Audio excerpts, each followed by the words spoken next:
Maligayang pagbabalik. Hinihintay kong pagkakataong ito. Ang ating paghaharap. Simulan na natin ang laban!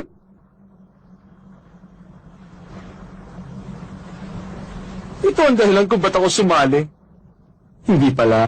Ito ang dahilan kung bakit ko sila pinapaniwala. Para makaharap kita.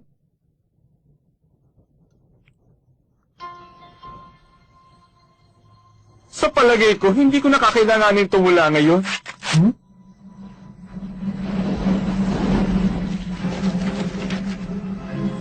Hindi mo na masasabing ito ay pakikipaglaban sa pagitan ng miyembro. Kaya siguradong hindi ka na magdadalawang isip.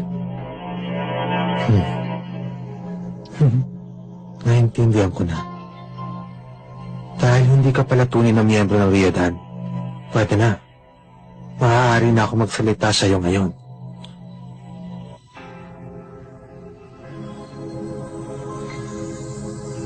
Ang masasabi ko ay hindi na ako karapat-dapat na makalaban ni naman. Hindi ito ang tamang oras para makipaglokohan. O baka naman, nililibang mo lang ako. At naghihintay ka ng pagkakataon para manakaw ang kapangyarihan ng aking nen. Ang nen ng ibang tao ay madali mo mananakaw. At madali mo rin magagamit ang abilidad nito anong oras mo man gustuhin. Kung mahusay kang hunter, espesyal ka sa ibang tao, hindi ba? Ano ba? Kung pwede lang, huwag mo na akong pinag-aalala masyado. Sige na, simulan na natin. Hindi ako nakikipaglokohan sa iyo. Iyon talaga ang totoo. Ginamit niyang kapangyarihan ng kanyang kadena sa aking puso, kaya kahit kailan, hindi ko na maaaring gamitin ang kapangyarihan ng aking nen.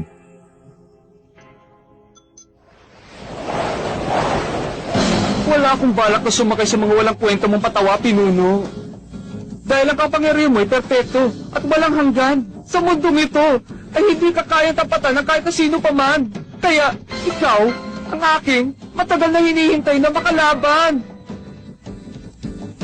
Hindi ko na talaga mapigilan ang aking sarili.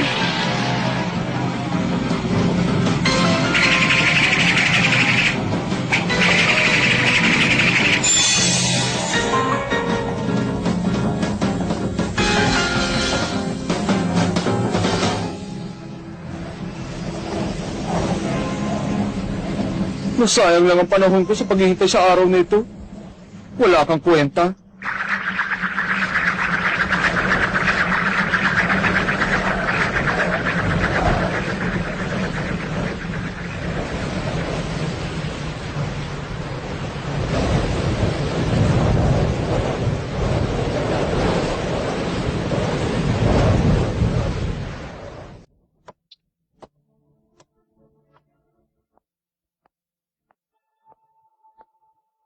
Sabi ni Kuroro, umalis na daw tayo sa lugar na to. Sige.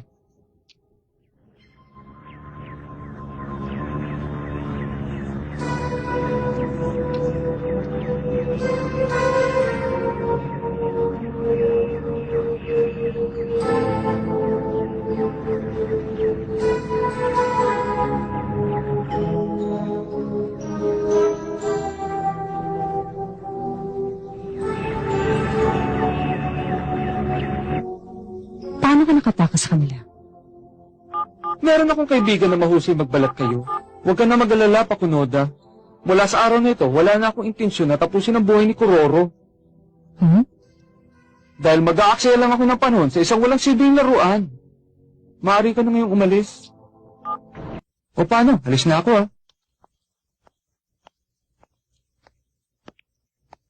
siya nga pala. Aaminin ko na sa iyong katotohanan. Yung totoong hula sa akin, Yung totoong... pinakialaman ko kasi. Pinakialaman ko ang hula para tumagal dito sa Yorkview City ang Spider at makalaban ang pinuno. Alam mo, Pakunoda, hindi talaga pumasok sa isip ko na mangyayari sa kanya ang ganito. At hindi lang yun. Sa totoong hula sa akin, ang araw daw ng paghaharap namin dalawa ay papatak sa araw ng Martes. At pag dumating ang oras na lisanin ko ang Spider, ang mga miyembro nito ay magiging kalahati na lamang. Habang tumatagal, para yatang paunti-unti nang nagbabago ang kapalaran. Paalam na!